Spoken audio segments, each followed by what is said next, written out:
describe how you guys found out that there was a suspected gunman roaming your campus? Well, it's certainly been an unusual and unsettling week here at St. Edward's University, and we very much appreciate the assistance that we've received from APD in handling this situation. And also I want to just say thank you to our university community for their very calm and quick response to our order to shelter in place and to lock all doors. And Dan can tell you a little bit more about how the report of the suspect with a gun came to UPD. Yes, the incident was reported to us by the APD dispatch, to our dispatch, and they immediately put the word out to all of our units on campus. And at that time, we met with the Austin Police Department officers and continued the search and to set a perimeter here on campus.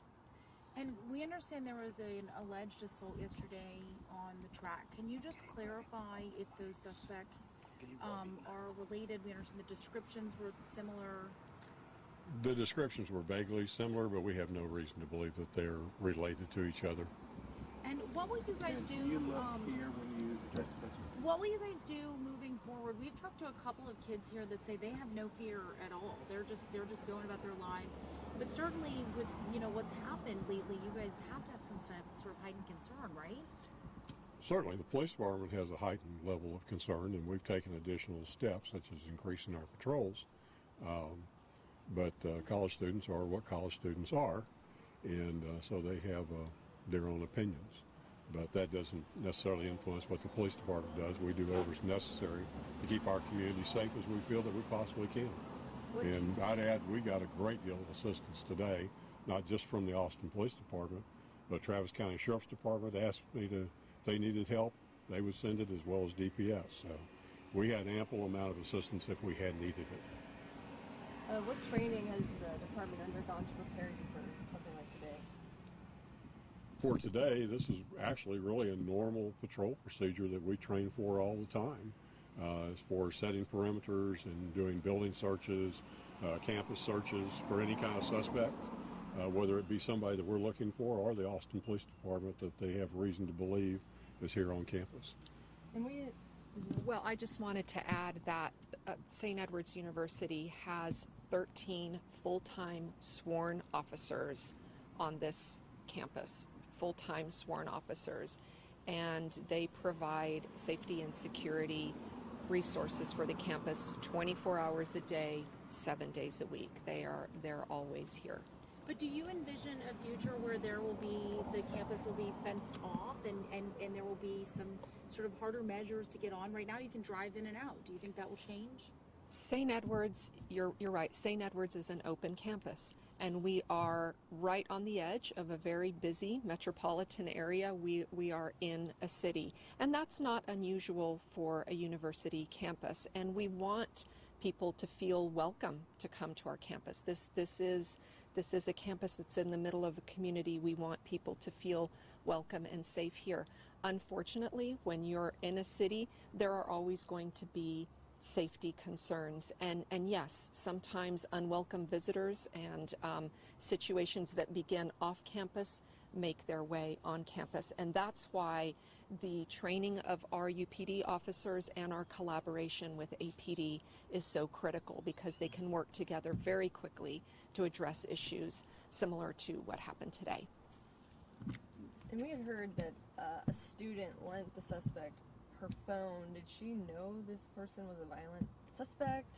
I can't confirm any of the details of the investigation because this is an APD investigation, so I would suggest that you would ask them those questions. Do you know, were there any helicopters? None that I'm aware of, but we don't have helicopters, APD does, so again, I'd refer you to APD.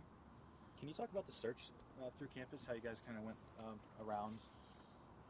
The University Police Department search began with where the subject was seen coming into the woods on the north side of campus. And then as APD units arrived, that progressed to take in the entire campus, particularly on the northeast side, and then continuing on to the north side as evidence revealed that that had been the direction of travel. Do you know who spotted him? No, I do not. We were following the Austin Police Department lead. And just one last question. Can you just briefly, just for exams, how will you reschedule them? There has just we've just communicated to all of our students and faculty and staff about how exams will be rescheduled. So I would just suggest that students check their email, speak with their professor, and check our Facebook and Twitter feeds for those details. And I will say that because this was right in the middle of finals, it did interrupt final schedule, and we realized it was, it was a disruption today. University administration is right now in the process of holding a community gathering for our students, faculty, and staff to just go and have support, talk about what happened today, receive counseling, receive pastoral help, have some cookies, a hot chocolate, and also be able to speak with their professor or whoever they need to about how to proceed and get through their finals. During the whole entire situation, I was following it on Twitter, and UPD talked to outside media sources. Why didn't UPD talk to us? We're the closest news source on campus. We're the students. We called UPD, and immediately they said, "Call me." Why did that happen? So I will tell you that during this whole situation, I'm in charge of the primary communication for the university, and I will say that my primary focus during this whole situation was communicating through our official channels so that we could reach everybody, and using email, text message, Facebook, and Twitter. So I was not communicating directly with any media specifically because my focus was really on getting out timely information through all of those channels, and that's why we're doing this now, to communicate directly with media. So there was not one or another media outlet that was favored or left out. We were using official university channels, and that's why we're doing this now. Now, earlier there was an APD officer who chose to speak on his own to members of the media. That was an unofficial press conference, not organized by the university. That was just an APD officer trying to provide timely information because the rest of us were on lockdown. And so that's really how it unrolled. And, our goal was just to provide, like I said, timely information to everybody, and really thinking about safety first, making sure that everyone knew that they needed to stay in place, and then provide regular updates so that people weren't sitting around wondering too long what's happening next. Does that help clarify?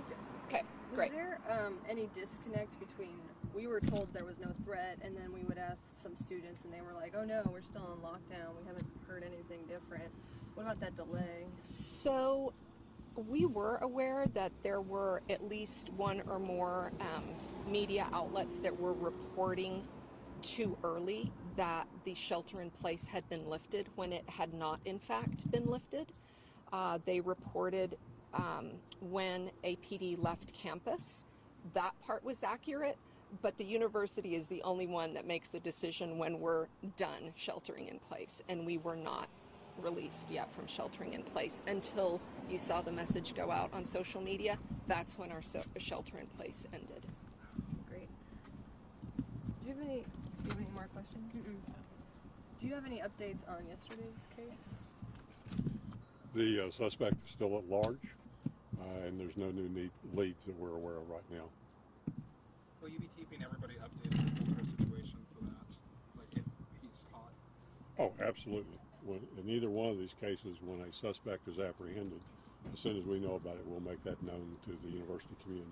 What's the decision process behind the text messages and the emails? Like, how does that happen? So we do have a detailed crisis communications plan, and one specifically for when there is imminent danger. And this is a situation where there UPD and APD, confirmed there was imminent danger. And so that is when a text message would go out immediately. And the goal of the text message is to identify the threat and give a directive, which is shelter in place. And then after that, communicate updates.